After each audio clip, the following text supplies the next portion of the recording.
Hello दोस्तों, राधे राधे। कैसे हैं आप लोग। मेरे यूट्यूब चैनल में आपका स्वागत है। आज मैं आपको स्नान और इंदिरा एकादशी व्रत कथा आश्विन के कृष्ण पक्ष की एकादशी व्रत कथा है। युधिष्ठिर ने पूछा, हे मधुसूदन, कृपा करके मुझे यह बताएं कि आश्विन के कृष्ण पक्ष में कौन सी एकादशी होती है। भगवान श्री कृष्ण बोले, राजन, आश्विन के कृष्ण पक्ष में इंदिरा नाम की एकादशी होती है। उसके व्रत के प्रभाव से बड़े पापों का नाश हो जाता है। नीच योनि में पड़े हुए पितर को भी यह एकादशी सद्गति देने वाली है। राजन, पूर्व काल की बात है। सतयुग में इंद्रसेन नाम से विख्यात एक राजकुमार थे, जो महिष्मती पुरी के राजा होकर धर्मपूर्वक प्रजा का पालन करते थे। उसका यश सब ओर फैल चुका था।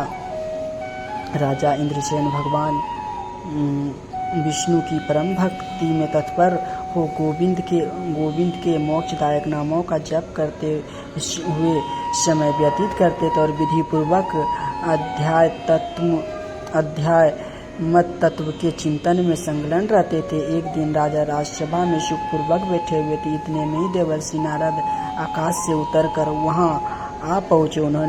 उन्हें आया हुआ देख राजा हाथ जोड़कर खड़े हो गए और विधि पूर्वक पूजन करके उन्हें आसन पर बिठाया।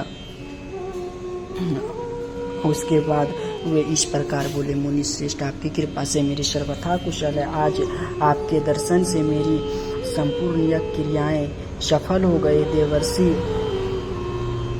अपने आगमन का कारण बताकर मुझ पर कृपा करे। नारद जी ने कहा, हे नृप से सुनो, मेरी बात तुम्हें आश्चर्य में डालने वाली है। मैं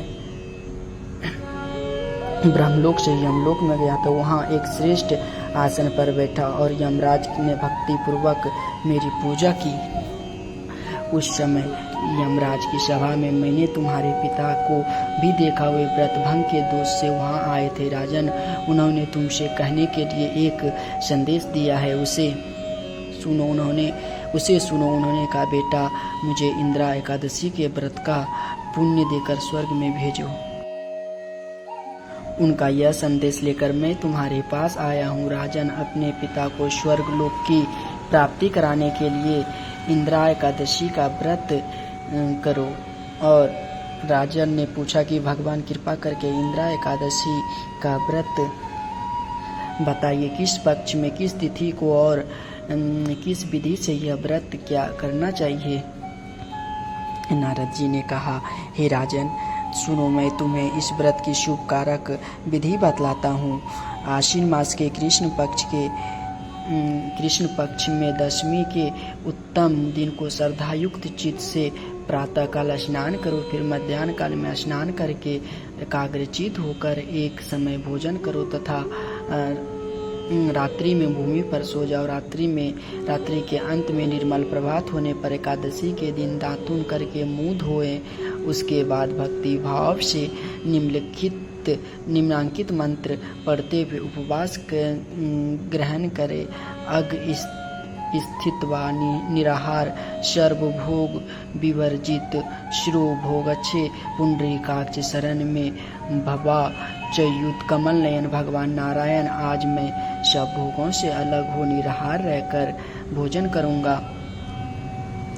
अच्युत, आप मुझे शरण दे। इस प्रकार नियम करके मध्याह्न काल में पितर की प्रसन्नता के लिए शालग्राम शिला के सम्मुख विधि पूर्वक श्राद्ध करो तथा दक्षिणा से ब्राह्मण का सत्कार करे। उन्हें भोजन कराओ। पितर को दिए हुए अन्नमय पिंड को सुंघाकर गाय को खिला दो। फिर धूप और गंध आदि से भगवान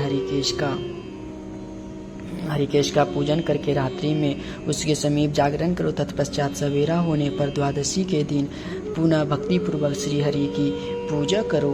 उसके बाद ब्राह्मणों को भोजन कराकर भाई बंधु नाती और पुत्र आदि के साथ स्वयं मौन होकर भोजन करे। राजन, इस विधि से आलस्य रहित होकर यह व्रत करो। इससे तुम्हारे पितर भगवान विष्णु के वैकुंठ धाम में चले जाएंगे।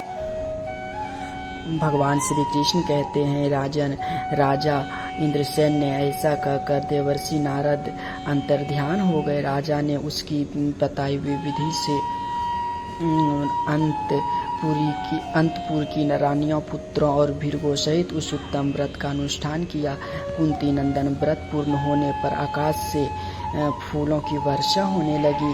इंद्रसेन के पिता गरुड़ पर आरूढ़ हो भगवान श्री विष्णु धाम को चले गए और राजश्री इंद्रसेन भी निसंकट राज्य का उपभोग करके अपने पुत्र को राज सिंहासन पर बैठाकर स्वयं स्वर्गलोक को चले गए। इस प्रकार मैंने तुम्हारे सामने इंद्रा एकादशी व्रत के उत्तम महात्म का वर्णन किया है। इसको पढ़ने और सुनने से मनुष्य सब पापों से मुक्त हो जाता है। हर हर महादेव, जय श्रीमन्नारायण। दोस्तों कमेंट बॉक्स में हर हर महादेव और राधे राधे जरूर लिखिएगा और चैनल को सब्सक्राइब कर दीजिएगा। कहानी अच्छी लगी हो तो, कथा अच्छी लगी हो तो मेरे चैनल को सब्सक्राइब कर दीजिएगा प्लीज़।